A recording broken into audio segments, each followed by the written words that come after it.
Welcome to JCI's classes. JCI's classes के इस platform में मैं आपका स्वागत करता हूं।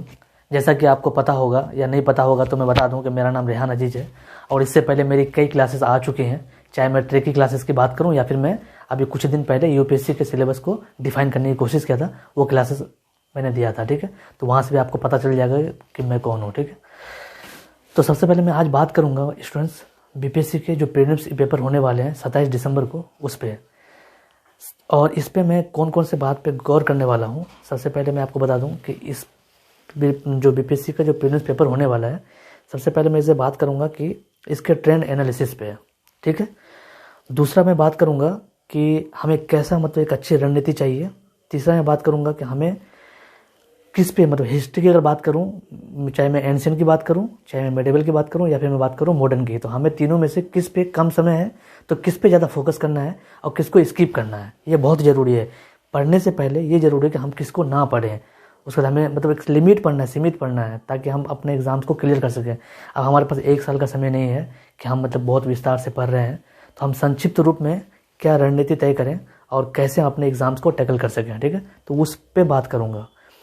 फिर मैं साथ ही साथ वहाँ वो चीज़ देखने की कोशिश करूँगा कि इससे पहले जो पेपर हो चुकी है, चाहे 65वीं हो, चाहे 64वीं, चाहे 63वीं की बात करूँ, या 60 से 62वीं की बात करूँ, या फिर मैं 56 से 59वीं की बात करूँ, कि इसमें हिस्ट्री में कितने क्वेश्चंस आए हैं, पॉलिटी में कितने क्वेश्चंस आए हैं, ज्योग्राफी में कितने क्वेश्चंस आए हैं, करंट से कितने क्वेश्चंस थे। तो ये मोटा मोटी ढांचा जब हमें पता चल जाएगा ना, तो हमारा तैयारी एक बहुत अच्छी तैयारी और एक अच्छी रणनीति के साथ तैयारी होगी। तो उस पर हम कोशिश करेंगे और उस पर मेहनत करेंगे। ठीक है, तो क्योंकि समय का बहुत कमी है, अभाव है, जैसे कि मैंने इससे पहले जस्ट पहले बताया, तो इतने कम समय में और इतने लिमिटेड समय में हम कैसे अपने एग्ज़ाम्स को क्रैक कर सकें, सबसे पहला फोकस ये होना चाहिए और टारगेट भी ये होना चाहिए। आपका भी टारगेट ये होना चाहिए और हमारा भी टारगेट ये होना चाहिए कि ये इतने कम समय में है। मोटा मोटी मान ले तो 20 दिन का समय बचा है, और इस 20 दिन में, ठीक है, यानी कि 3 हफ्ते की भी समय नहीं बचा है। इतने कम समय में हम कैसे क्रैक करें, और हम कर सकते हैं और आप भी कर सकते हैं, क्योंकि आप कर सकते हैं इसलिए कर सकते हैं अगर आप सीरियस हैं और आप अगर जो चीज़ मैं आज बताने वाला हूँ इसको अगर फॉलो कर लेंगे तो आप ज़रूर करेंगे। क्योंकि मैं यहाँ पे आपको बहुत ज़्यादा मतलब कि विस्तार से बताऊँगा नहीं, या मैं कुछ पढ़ाने के लिए यहाँ पे नहीं आया हूँ कि मैं बताऊँगा, क्योंकि आपने हिस्ट्री पढ़ रखा होगा, आपने ज्योग्राफी पढ़ रखा होगा, आपने फिर मतलब पॉलिटी पढ़ रखा होगा। तो मैं ये नहीं बताऊंगा कि आपको फिर से मैं बताऊंगा कि यूरोपियों का आगमन क्या हुआ, या फिर मैं सिंधु घाटी सभ्यता का बहुत मोटी मोटी बातें बताने लगूंगा। तो वो सारी चीज़ मैं यहाँ पे करने वाला बिल्कुल नहीं हूँ। हमारा जो मेन फोकस होगा एक नया मतलब यूनिक ट्रिक के साथ। अब वो यूनिक ट्रिक क्या होगा, मैं आपको ये ट्रिक रटाने वाला नहीं हूँ कि ट्रिक देखो कौन, तो वो इतना समय भी नहीं है कि आप मतलब कि ट्रिक याद कर सको। ना ही मैं आपको 1000 पेजेस का कोई पीडीएफ देने वाला हूँ या उसका मतलब कोई गुण सूत्र बताने वाला हूँ जिससे कि आपको मतलब कि तैयारी, क्योंकि 1000 पेजेस का मैं अगर पीडीएफ दूंगा ना आपको, तो आपको 1000 दिन चाहिए, क्योंकि आपको उसी 1000 दिन में क्या करना, पढ़ना भी है, आपको तैयार भी करना है, आपको याद भी करना है। और आप नहीं कर सकते हैं ना, मैं करा सकता हूँ, मैं तो माफ़ी चाहता हूँ, मैं वो सारा चीज़ कराने वाला यहाँ पे बिल्कुल नहीं हूँ। ठीक है, मैं क्या करूँगा कि क्वेश्चंस कहाँ से आते हैं, या फिर क्वेश्चन जहाँ से आ चुके हैं इससे पहले उसके आसपास के क्षेत्र से कहाँ से क्वेश्चंस आने की संभावना है, मैं उस पर बात करूँगा। ठीक है, और मैं साथ ही साथ शॉर्ट नोट के माध्यम से मैं मतलब क्या करूँगा, एक शॉर्ट नोट बना दूंगा। ठीक है, शॉर्ट नोट के माध्यम से मैं सारे चीज़ों को, ठीक है, जो आप कलेक्ट नहीं कर पा रहे हो, मैं वो सारी चीज़ों को कलेक्ट करूँगा। यहाँ पे कलेक्ट करके मैं एक ग्राफ, मतलब एक यूनिक जो होता है ना, जो जिसको बोलते हैं ग्राफ के माध्यम से, मैं ग्राफ के माध्यम से, मैं इमेजेस के माध्यम से आपको यहाँ पे बताने की कोशिश करूँगा। और ताकि आपकी एग्ज़ाम्स का समय कम है, आप ज़्यादा मतलब कि पढ़ भी नहीं सकते विस्तार से, ना आप कोई एनसीईआरटी बुक्स पढ़ सकते हैं, ना आप माजिद हुसैन, अगर बिहार में जैसे एक बुक बहुत फेमस है माजिद हुसैन, ना आप माजिद हुसैन को पढ़ सकते हैं। लेकिन मैंने वो सारी मेहनत कर रखा है, मैं वो पढ़ चुका हूँ। तो मैं क्या करूँगा, वो सारी चीज़ यहाँ पे कलेक्ट करूँगा और कलेक्ट करके एक मोटा मोटा डायग्राम के माध्यम से आपको समझाने की कोशिश करूँगा। तो आई होप कि आप लोग तैयार हैं ना आप लोग। चलिए तैयार हैं तो आज हम बात करेंगे उसी चीज़ पे। सबसे पहले मैं आज बात करूँगा तो किसकी बात करूँगा, हिस्ट्री की बात करूँगा। ठीक है, हिस्ट्री को हम लेके चलेंगे, क्योंकि अगर मैं मोटा मोटी बात करूँ ना, हिस्ट्री में से हमेशा आपको यहाँ पे दिख रहा होगा मतलब 30+ क्वेश्चन आते हैं हिस्ट्री से। तो ये बहुत ही, इसको अगर हम बैकबोन भी बोल सकते हैं, क्योंकि अगर ये जो हमारा बैकबोन है ना, ये है तभी हम आज खड़े हैं। तो अगर आपको बीपीएससी में खड़े उतरना है, बीपीएससी के प्रीलिम्स एग्जाम में, तो आपको बैकबोन को पकड़ना बहुत ज़रूरी है और उसको स्ट्रॉन्ग करना जरूरी है। तो बैकबोन यहाँ पे क्या माने हम, हिस्ट्री को मानेंगे, ठीक है। और सबसे पहले बात करेंगे हिस्ट्री की। तो आज मैं बात करूंगा मतलब कि ये क्या है, ट्रेंड एनालिसिस की। तो आपको मैंने यहाँ पे एक डायग्राम बनाया है, इस डायग्राम के माध्यम से पहले समझ लीजिए, फिर मैं इसको थोड़ा सा एकदम विस्तार करूंगा, ठीक है। और विस्तार करते हुए ये नहीं कि खूब डिटेल में जाऊंगा, मैं मोटा मोटी जो ढांचा है उसको बताने की कोशिश करूंगा, ठीक है। तो सबसे पहले आपको यहाँ पे दिख रहा होगा कि मैंने यहाँ पे लिखा है बीपीएससी प्रारंभिक परीक्षा ट्रेंड एनालिसिस। हमारा जो आज का जो टॉपिक है ना, अगर आप बोलते हैं कि मैं हमें फोकस कहाँ करना चाहिए, तो आप इसको फोकस कीजिए, ट्रेंड एनालिसिस को, ओके। और ट्रेंड एनालिसिस में ये कहा जाता है कि हम उसको पकड़ेंगे कि क्वेश्चन कहाँ से आते हैं, कितने क्वेश्चंस कहाँ से हैं। ये जब पता चल जाएगा ना, तो हम 100% श्योरिटी के साथ कहते हैं कि आपका इस बार का जो 66वीं वाली बीपीएससी होने वाला है बहुत ही अच्छा जाएगा, फुल गारंटी देता हूँ मैं। लेकिन उसके लिए आपको सीरियस होना पड़ेगा, जैसे मैं सीरियस हूँ, ठीक है। आप ये इतना सीरियस नहीं कि मतलब कि दिन रात, मतलब वो नहीं, मतलब एक स्मार्ट तरीके से, इतना भी सीरियस मत हो जाना कि मतलब कि सलाइन चलाने की नौबत आ जाए, तो वो नहीं करना है। पढ़ाई में सीरियस हो जाना है, यानी कि फोकस करना है आपको, ठीक है। तो यहाँ पे आपको दिख रहा होगा विषय मैंने लिखा है, मैंने इतिहास, सबसे पहले मैंने बताया आपको कि इतिहास के बारे में बात करूंगा, तो मैंने इतिहास को लिया है, ठीक है। ये विषय है, ये इतिहास है। और मैंने यहाँ पे जितने इससे पहले एग्जाम्स हो चुके हैं प्रीलिम्स की, 65वीं, 64वीं, 63वीं, 60 से 62वीं और वहीं 56 से 59वीं में, ठीक है। और इसमें आपको दिख रहा होगा मैंने लिखा है 65 में 26 क्वेश्चन आए थे। हिस्ट्री में यानी कि इतिहास का, अगर हम इतिहास के पोर्शन को देखें तो 65वीं वाली जो एग्जाम्स हुई थी उसमें 26 क्वेश्चन आए थे, वहीं 64वीं में 31 क्वेश्चन आए थे, और 63वीं में 34 क्वेश्चन आए थे, और 60 से 62वीं में 30 क्वेश्चन आए थे, और 56 से 59वीं में कितने क्वेश्चन आए थे, 29 यानी कि 29 क्वेश्चन आए थे, ठीक है। ये आपको एक ग्राफ के माध्यम से समझ में आ गया, इसको आप याद कर लीजिए, क्योंकि ये आपको याद होना चाहिए। इससे क्या आपको पता चला, आपको ये पता चला ना कि देखिए अगर 56 से 59वीं की बात करूँ तो 29 क्वेश्चन है, 60 से 62वीं की बात करूँ तो 30 क्वेश्चन है, 63वीं की बात करूँ तो 34 क्वेश्चन है, 31 क्वेश्चन है, 26 क्वेश्चन है, यानी कि अगर हम एक एवरेज लेके चले ना तो 30 क्वेश्चन तो आते ही आते हैं हिस्ट्री से।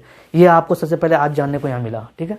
आप फिर इसके साथ ही साथ हम ये जानेंगे कि अगर ये 26 क्वेश्चन, अगर मैं 65वीं की बात करूँ, किसकी बात करूँ, 65 की बात करूँ, कि ये जो 26 क्वेश्चन आए हैं, 26 क्वेश्चन में एंशिएंट से कितने थे, मेडिवल से कितने थे और मॉडर्न से कितने थे, अगर ये भी हम जान लेंगे ना तो हमें और अच्छा से पता चल जाएगा कि हमें कहाँ फोकस करना है। तो आइए जानते हैं। अगर हम बात करें 65वीं की, 65 में अगर मैं बात करूं एंशिएंट, मेडिवल, ठीक है, और मैं बात करूं मॉडर्न की, अगर मैं बात करूं यहाँ पे 65वीं में कि मॉडर्न से कितने, एंशिएंट से कितने क्वेश्चन आए थे, तो स्टूडेंट्स यहाँ पे एंशिएंट से 4 क्वेश्चन आए थे। वहीं मेडिवल में अगर मैं बात करूं तो यहाँ से भी 4 क्वेश्चन आए थे, और यहाँ से कितने आए थे, रेस्ट जितने क्वेश्चन बचते हैं, यानी कि 18 क्वेश्चन किससे आए थे, मॉडर्न से आए थे। तो इस वाले में अगर 65वीं का हम एवल्यूएशन करें तो यहाँ पे आपको मोटा मोटी ये बात समझ में आ रही है कि जो मॉडर्न का जो पार्ट है इसमें 18 क्वेश्चन आए थे, यानी कि हमें यहाँ पे इससे ये पता चलता है कि हमें मॉडर्न में ज़्यादा फोकस करना चाहिए।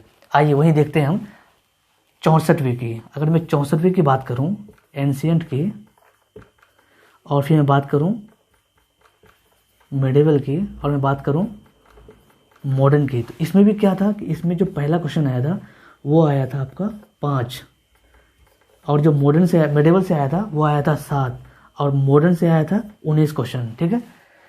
तो आपको दिख रहा है कि यहाँ भी क्या हुआ कि मॉडर्न हिस्ट्री क्या कर रहा है, बैकबोन की तरह काम कर रहा है। बैकबोन में भी, हिस्ट्री का बैकबोन के अंदर भी मॉडर्न का सबसे बड़ा रोल है, ये आपको दिख रहा होगा, ठीक है। अब हम देख लेते हैं आगे, जो 63वीं एग्जाम्स हुआ था उसमें क्या है, ठीक है। अगर मैं 63वीं की बात करूं एंशिएंट में, ठीक है, और मैं बात करूं मिडेवल में, और मैं बात करूं मॉडर्न में, इसमें आए थे 10 क्वेश्चन, ठीक है। यहाँ मिडेवल में आए थे 5 क्वेश्चन, और यहाँ पे आए थे मॉडर्न में 19 क्वेश्चन। तो आपको यहाँ पे क्या दिख रहा है कि यहाँ पे क्या हुआ कि जैसे अगर मैं बात करूँ 65वीं की तो इसमें एंशिएंट से 4 क्वेश्चन थे, और मैं अगर बात करूँ 64वीं की तो इसमें एंशिएंट से 5 क्वेश्चन थे, और यहाँ पे थोड़ा सा ग्राफ ऊपर गया है एंशिएंट का, एंशिएंट में 10 क्वेश्चन आया है, ठीक है। लेकिन आपको यह ध्यान रखने की ज़रूरत है कि ये जो 19 है यानी कि मॉडर्न का, यहाँ पे 18, यहाँ पे 19, ये वाला जो ग्राफ है ना ये एकदम लिमिटेड है, ये यहाँ से ना डाउन हो रहा है, अप जरूर हो सकता है लेकिन डाउन नहीं हो रहा है, ठीक है। अब मैं बात करूँगा वहीं पर मैं, और दो जो रेस्ट बचे हैं 60 से 62वीं और 56 से 59वीं, उसको भी देख लें। फिर हम एक मुकम्मल एनालिसिस करेंगे, उसके बाद बात करेंगे। सबसे पहले मैं इसको दिखा दूँ, आपको लिख दूँ कि ये जो अगर 60 से 62 की बात करूँ, ठीक है, तो 60 से 62 की अगर एंशिएंट की बात करूँ, एंशिएंट, मिडाइवल, और मैं बात करूँ मॉडर्न की, ठीक है। तो एंशिएंट से जो क्वेश्चन थे इसमें थे 4, इसमें थे 5 और इसमें थे 21। ओके, अब मैं बात करता हूँ लास्ट, यानी कि 56 से जो आपका 59वीं है, इसमें देख लेता हूँ कि 56 से 59वीं है एंशिएंट, और मैं बात कर लूँ यहाँ पे मिडाइवल की, और मैं बात कर लूँ मॉडर्न की। तो इसमें 7 क्वेश्चन आए थे। यहीं पे अगर मिडाइवल की बात करूँ तो इसमें 3 क्वेश्चन आए थे, और मैं यहीं बात करूँ मॉडर्न में तो 19 क्वेश्चन आए थे। तो आपको मैंने क्या बताया अभी, कि आपको मैंने ये बताया कि ये क्या है, हमारा ये ट्रेंड एनालिसिस है। ट्रेंड एनालिसिस से हमको ये पता चला कि इतिहास का जो पेपर हो, मैं इतिहास के पेपर में बात कर रहा हूँ, कि इतिहास के पेपर में जो 65वीं में जो क्वेश्चंस की संख्या थी, यानी कि जो प्रश्नों की संख्या थी, कितने संख्या आए थे, तो ये 26, और यहाँ पे अगर मैं बात करूँ तो 31 नंबर का आया था। यहाँ में अगर बात करूँ तो आपको 34 नंबर का आया था, और यहाँ पे मैं बात करूँ 30 नंबर का, यहाँ बात करूँ 29 नंबर का।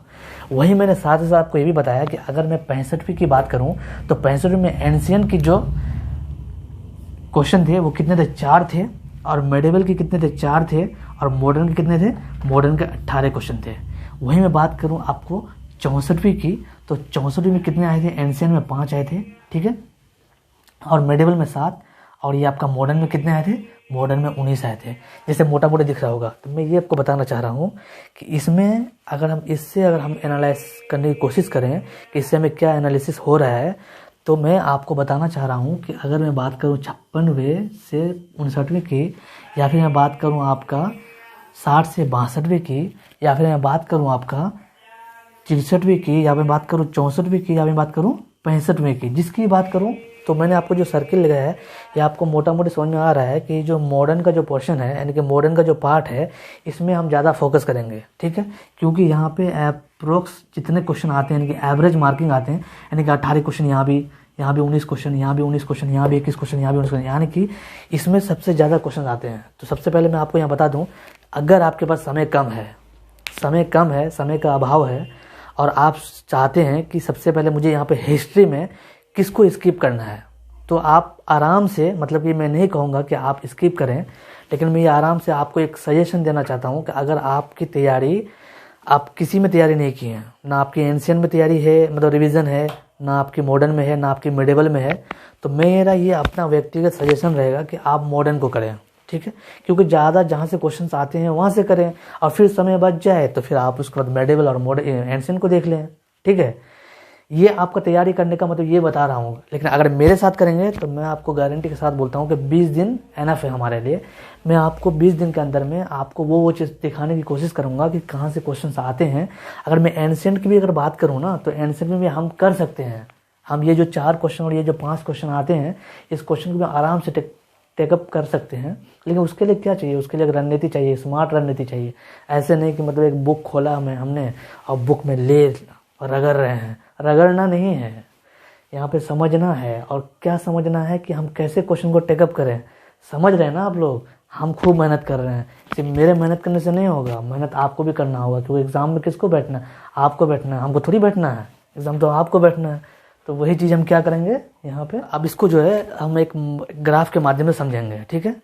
और जो ग्राफ में अभी या फिर जो डायग्राम में अभी बनाने जा रहा हूँ, इस डायग्राम को एकदम अपने माइंड में छाप ले। छाप समझते ना, छाप ले। तो कैसे छापना है, अभी जो डायग्राम बता रहा हूँ, इसको अगर आप याद कर लेंगे ना, इसको अगर माइंड में आप सेट कर लेंगे ना, तो मैं सच्ची कह रहा हूँ, मतलब कर जाएंगे आप। सच कह रहा हूँ मैं, कर जाएंगे आप। देखिए कैसे, पढ़ते सब हैं लेकिन करते कुछ ही लोग हैं, और उसमें से आप भी हो सकते हैं। कैसे? देखिए,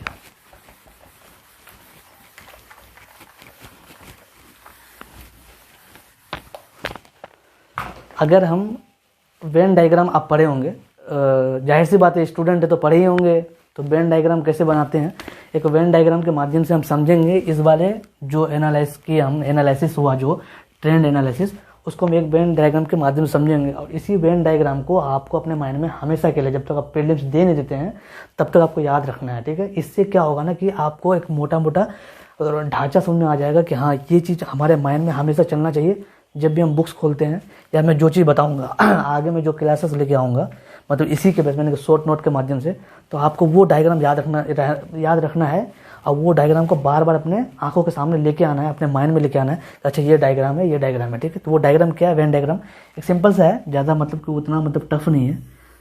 मान लो ये एक डायग्राम है, मान लेता हूँ कि ये एक डायग्राम है, ठीक है, वेन डायग्राम है।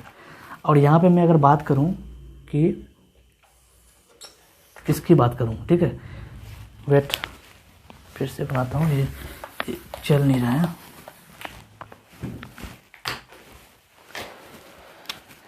तो वो वेन डायग्राम क्या है? अगर मैं एक वेन डायग्राम की अगर बात करूं मोटा मोटी, तो ये वेन डायग्राम है। इसमें क्या करना है, आप ये मोटा मोटी समझ लें कि ये वाला जो पोर्शन है, मैं इसको आपको कलर कर देता हूं ताकि आपको क्लियर समझ में आ जाए। अगर मैं इसकी बात करूं,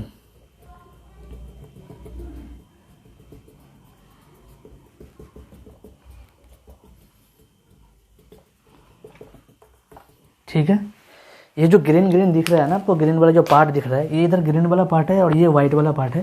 तो ये वाइट वाला पार्ट में मैं जो है इसमें एंशिएंट प्लस मिडाइवल, ठीक है।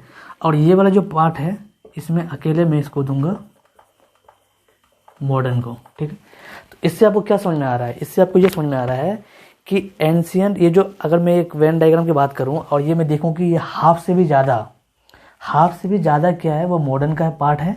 और ये कम, जो हाफ से कम है, इसमें एंशिएंट और मिडिवल है, यानी कि इसमें एंशिएंट और मिडिवल को मिलाएंगे तब इतने क्वेश्चन टेकअप हो रहे हैं। और ये अकेले इतना बड़ा पोर्शन जो है ये अकेले मॉडर्न टेकअप कर रहा है, ठीक है। तो सबसे पहले तो आपको ये सोच लेना है और ये मान के चलना है कि सबसे ज़्यादा अगर मेहनत करनी है तो किस पे करनी है? मॉडर्न पे। ये आपके लिए है, लेकिन मैं जो कराऊंगा तो मैं पूरे एंशिएंट, मिडिवल और मॉडर्न तीनों को कराऊंगा। और तीनों को कराऊंगा तो इतना लंबा नहीं पढ़ाऊंगा, ठीक है, कि मतलब एक चिल्ला कर हटा रहा हूँ, वो नहीं कराऊंगा। एक मोटा मोटी जो डायग्राम होता है उसके माध्यम से, और आपको मज़ा भी आएगा बहुत। आप देखिए आगे क्या क्या होता है बाकी। लेकिन अगर आप अपने से तैयारी करना चाहते हैं तो आप इसको मॉडर्न को बना लें, आपके मॉडर्न को करना है सबसे ज़्यादा मेहनत, ठीक है। अब सबसे पहले मैं आपको ये बता दूँ कि ये आप पेपर देंगे बीपीएससी वाला, कौन से स्टेट का देंगे? बीपीएससी मतलब बिहार का देंगे। सबसे पहले मैं आपको बता दूं कि बिहार का जो स्टेट फीसेस है ना वो एकदम निराला है। क्यों निराला है? अगर आप यूपीएससी एग्जाम देखेंगे उसमें 4 ऑप्शन होते हैं, ए बी सी डी, और जो और अदर जो स्टेट्स होते हैं मतलब बिहार को छोड़ के तो 1 लाइनर क्वेश्चन होते हैं, ठीक है, कि आपको 1 लाइन में क्वेश्चन दे दिया और उसका आंसर मांग लिया। लेकिन भाई बिहार जो है ना एकदम निराला है। इसमें क्या है, ये 5 ऑप्शन है। 5 ऑप्शन क्या है कि ए बी सी डी तो रहेगा ही रहेगा, आपको ई ऑप्शन दिया जाएगा। और ई ऑप्शन में ये रहेगा कि चाहे तो 1 से ज़्यादा या इनमें से कोई नहीं। अब वहाँ पे स्टूडेंट फंस जाते हैं। स्टूडेंट को लगता है, जिनको अगर जो पढ़ के गया है तो मार के आ जाते हैं, और जो नहीं पढ़ के आया है थोड़ा सा कन्फ्यूज है वहाँ गड़बड़ा जाते हैं कि भाई 1 से ज़्यादा है कि इनमें से कोई नहीं है। अब वो मारे तो मारे किस में, या टिक करे तो करे किस में, वहाँ फंस जाते हैं। तो ये बहुत मतलब कि निराला बिहार, मतलब निराला स्टेट है। तो निराला स्टेट में आपको भी क्या चाहिए, निराला बनना पड़ेगा ना। चलिए बनते हैं, कैसे निराला बनते हैं। तो ये आपको समझ में आ गया। तो सबसे पहले मैं आपको बता दूं कि इसमें क्या करना है कि बिहार को जो है वरीयता देना है। मतलब बिहार का जो दर्जा है ना, मतलब अभी जो एग्ज़ाम जो तैयारी कर रहे हैं, बिहार को सबसे ऊंचे शिखर पे रखना है और बिहार को लेके चलना है। क्यों? सबसे पहले मैं अब बात करूँ बिहार में, तो हम जो ये मॉडर्न पढ़ें या एंशिएंट पढ़ें या मिडिवल पढ़ें, मैं अभी फ़िलहाल आपको एंशिएंट की बात कर रहा हूँ। अगर मैं बात करूँ एंशिएंट की, ठीक है, एंशिएंट में हम देखेंगे अशोक को। वहीं हम क्या करेंगे, बात करेंगे मौर्यों का, ओके। वहीं हम बात करेंगे जैन बौद्ध का। वहीं अगर हम बात करेंगे कि विज्ञान के क्षेत्र में, तो हम आर्यभट्ट को पढ़ेंगे। आर्यभट्ट का जो जन्म स्थल था, यानी कि जो अभी पटना में कंकर बाग वगैरह है, मैं इसको विस्तार से बताऊंगा आपको। अगर मैं आर्यभट्ट की बात करूं, यानी कि आर्यभट्ट से क्या विज्ञान के क्षेत्र की बात करूं, तो आर्यभट्ट को पढ़ेंगे। अगर हम बात करें कला की बात, कला या धर्म की विशेषताओं की बात करेंगे, तो हम किसको पढ़ेंगे, संस्कृति को पढ़ेंगे। तो मेरा कहने का ये अर्थ है कि अगर हम एंशिएंट को देखेंगे तो ये जो 4-5 क्वेश्चन जो आते हैं ना, मोटा मोटी आप इसको अगर मान के चलें तो ये जो 4-5 क्वेश्चन आते हैं एंशियंट के, ये इसी हिस्से से रहते हैं। इसके एवज में, ठीक है, इसके एवज में हमें क्या करना है कि इन चैप्टरों को तो हमें पढ़ना ही पढ़ना है, इन टॉपिक को तो हमें देखना ही देखना है। साथ ही साथ हमें ये कहने का मतलब है कि हम इसके संदर्भ में सबसे पहले क्या करेंगे कि बिहार को वरीयता देंगे। बिहार के संदर्भ में हम इसको देखना है कि बिहार के संदर्भ में अशोक को, मौर्य को, जैन धर्म, बौद्ध धर्म को, आर्यभट्ट का यानी कि विज्ञान के क्षेत्र में क्या था, संस्कृति के क्षेत्र में क्या था, हम इसमें से क्या करेंगे, बिहार को वरीयता देंगे। बिहार को वरीयता इसलिए देंगे क्योंकि मैक्सिमम से मैक्सिमम जो साम्राज्यवाद का उदय हुआ था वो कहाँ से हुआ था कि आफ्टर वो बिहार से ही हुआ था। अशोक, अब मैं बात करूँ अगर साम्राज्यवाद की, तो साम्राज्यवाद का उदय कहाँ से हुआ था, उदय हुआ था अशोक से। ये जो अशोक की इसमें साम्राज्यवाद का उदय हुआ था, साम्राज्यवाद का जो उदय हुआ था वो किससे हुआ था, अशोक से हुआ था। अगर मैं बात करूं अगर मैं अशोक के साम्राज्यवाद की बात करूं या फिर मैं अशोक, इन चीज़ों को पढ़ने से पहले हमें इसके साथ साथ हमें क्या पढ़ने की आवश्यकता है, जो हमें एवज में पढ़ना है, एक्स्ट्रा पढ़ना है, तो हम क्या करेंगे थोड़ा सा हम इसके पहले, क्योंकि हम जानते हैं कि एंशियंट में हम प्राचीन में क्या पढ़ते हैं, सिंधु सभ्यता से ही स्टार्ट करते हैं, तो हम सिंधु सभ्यता को भी देख लेंगे। इसके साथ ही साथ किसको देख लेंगे, सिंधु सभ्यता को देख लेंगे। जब सिंधु सभ्यता को हम देखेंगे तो उससे पहले हम क्या करेंगे, उससे पहले हम जो स्टोन एज है यानी कि पाषाण युग या पाषाण काल या मैं वैदिक काल की बात करूं, तो इन सारी चीज़ों को देखते हुए हम एक सरसरी नज़र से देखते हुए हम क्या करेंगे, एंशियंट के जो 4 से 5 क्वेश्चन आते हैं उन क्वेश्चन को हम क्या करेंगे कि मालिक करे कि ज़्यादा से ज़्यादा क्वेश्चन क्या हो कि आपको मतलब एग्जाम में आ जाए। ठीक है, जो मैं बताऊँगा, जो मैं मतलब कि एक डायग्राम के माध्यम से बताऊंगा, जिन जिन बातों में मैं फोकस करवाऊंगा वहाँ से क्वेश्चन आपका आ जाए। ठीक है, तो हम इस तरह से मेरा क्लासेस चलेगा कि एंशियंट को मैंने देख लिया कि अशोक के समय में क्या इंपॉर्टेंस था, या मौर्य साम्राज्य में हमें किन किन बातों को ध्यान देना है, तो मैं एक डायग्राम के माध्यम से लाऊंगा। मैं ज़्यादा आपको विस्तार से नहीं बताऊँगा कि मैं आपको नोट्स लिखा रहा हूँ, मैं एक डायग्राम बना दूंगा इस तरह से, जो जो मुख्य चीज़ों पर ध्यान रखना है मैं सिनॉप्सिस की तरह बताते चला जाऊँगा। आपको उसको छाप लेना है या आपको स्क्रीनशॉट ले लेना है या आपको उतार लेना है, और जब तक एग्ज़ाम आपका हो नहीं जाता है रोज़ उसको रिवीजन करना है, देखना है। और उससे साथ इसके साथ साथ सबसे बड़ी चीज़ इसके साथ साथ हम क्या करेंगे, जो बीपीएससी का जो क्वेश्चन बैंक है, ठीक है, क्वेश्चन बैंक है यानी प्रीवियस का जो क्वेश्चन बैंक है, तो हम उसको भी देखेंगे और हम वहाँ से कोशिश करेंगे कि ये जो हम पढ़ रहे हैं या जो ये हम कर रहे हैं इससे कितने क्वेश्चन उससे हल हो रहे हैं, इसको देखना जरूरी है ना। पता चला मैंने पढ़ा के निकल गए और आपके क्वेश्चन बन ही नहीं रहे हैं, तो हम उससे ये बात करेंगे। तो अभी समय का कमी है तो हम ज़्यादा क्या करेंगे, तो हम 65वीं को और 64वीं को, इन दोनों को लेके चलेंगे। ठीक है, 65वीं का देख लेंगे क्वेश्चन कहाँ से का हमारा जो डायग्राम के माध्यम से पढ़ रहे हैं उससे कितने क्वेश्चन बन रहे हैं कि नहीं बन रहे हैं, और उसके आने वाला संभावना क्या है क्वेश्चन, जैसे वो बताऊँगा। फिर कि मान लीजिए कि आप क्वेश्चन आता है ना, कोई क्वेश्चन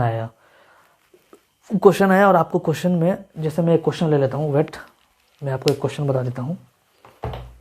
हाँ, अगर मैं बात करूँ कि अशोक जो है अपने शिलालेखों में किन किन नामों से जाना जाता था, क्वेश्चन है ये 65 में आई हुई क्वेश्चन है कि अशोक अपने शिलालेखों में किन किन नामों से जाना जाता है।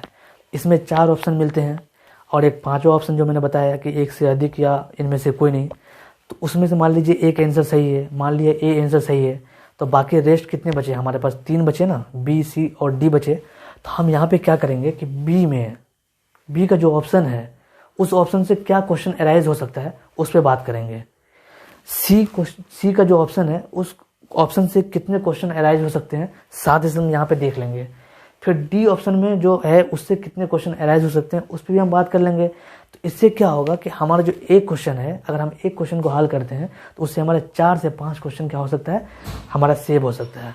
साथ ही साथ क्योंकि एग्ज़ाम जो होते हैं ना, जो क्वेश्चन पेपर सेलेक्ट करते हैं वो क्या करते हैं, क्वेश्चन बैंक ले लेते हैं।